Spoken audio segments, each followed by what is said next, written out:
In any communications process, there is the sender and a receiver. The sender is the person who sends the message, who conveys the message, and the receiver is the person who processes the message and gives feedback about the message. Now, a few things that we have to know here is that this loop takes place in any communicative process. Secondly, we need to know that the message is not always verbal. This message could be non-verbal, it could be in the form of written communication, it could be in the form of eye contact.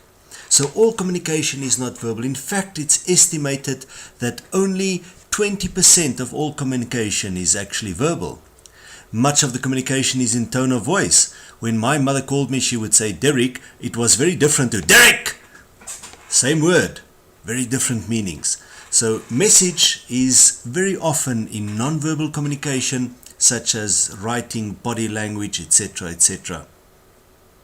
The sender sends the message, the receiver receives the message, and the feedback will inform the sender whether this message was done as intended. Remember the golden rule of communication, that communication is never in the intent, it's always in the outcome.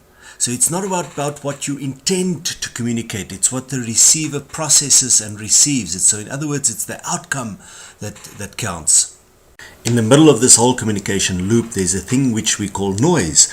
Now, this noise is not always physical. Of course, it could be physical. It could literally be a truck driving past, or somebody drilling somewhere, or some construction taking place in your office. Well, then that's physical noise. But there's also such a thing called psychological noise or cultural noise. Psychological noise could be where the receiver struggles to hear the message from the sender because the sender might be a male and the receiver might be a female, and this lady might have certain prejudices towards males of certain ages or genders or race groups, and this could affect how she hears the message. It could be cultural. It could be dialect, it could be many things. So noise is basically anything that makes it difficult for you to understand the message or to convey the message in the same way as you intended to be. Remember what I said earlier, communication is never about intent, it's always about results. So it's not about what you intend to say, it's what the receiver hears. If you don't believe me in this, well, if you're a male and you're married, go home tonight, and if your wife says something bad about her mother, I want you to agree with her. If she says my mother's such a bitch, I want you to say, oh, I'm glad you finally realized this, and see what she does. You see, your wife can say whatever she wants about her mother, but that does not mean that you can join in. What is there is psychological noise. There are certain things which certain people would hear in certain ways. Let's explore this concept of noise a bit further and look at the various barriers to communication.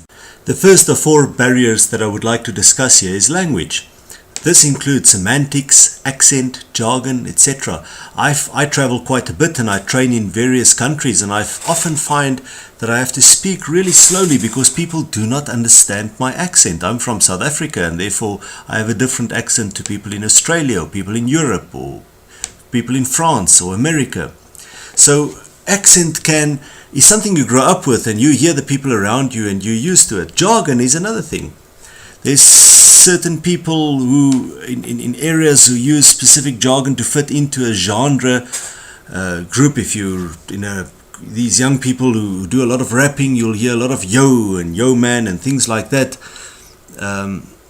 Legal lawyers, people in the legal profession have their jargon. So language could be a barrier to communication if you do not belong to that specific group who use specific jargon, who has specific words and so forth.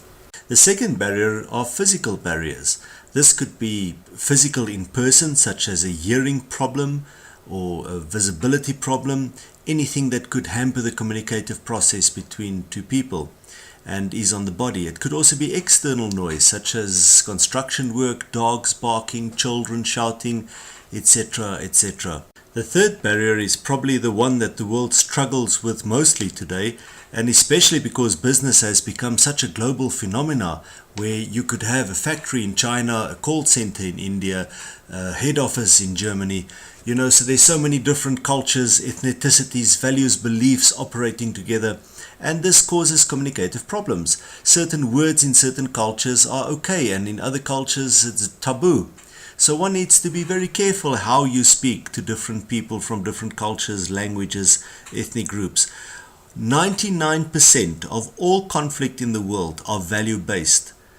In other words, if you communicate with somebody who has different values to you, the chances of conflict is extremely high. The last barrier is the non-verbal barrier. These are body language, communicative and psychological communication. You walk into a pub, you're interested in this young lady standing over there, her arms are folded, she's looking away, you can clearly see that she's not interested. That is a barrier to communication. It's going to be very hard for you to establish communication because she's showing you that she's not interested. This same could happen in business meetings, in boardrooms. So non-verbal communication is very often a very strong indicator of whether somebody is interested in talking to you or not.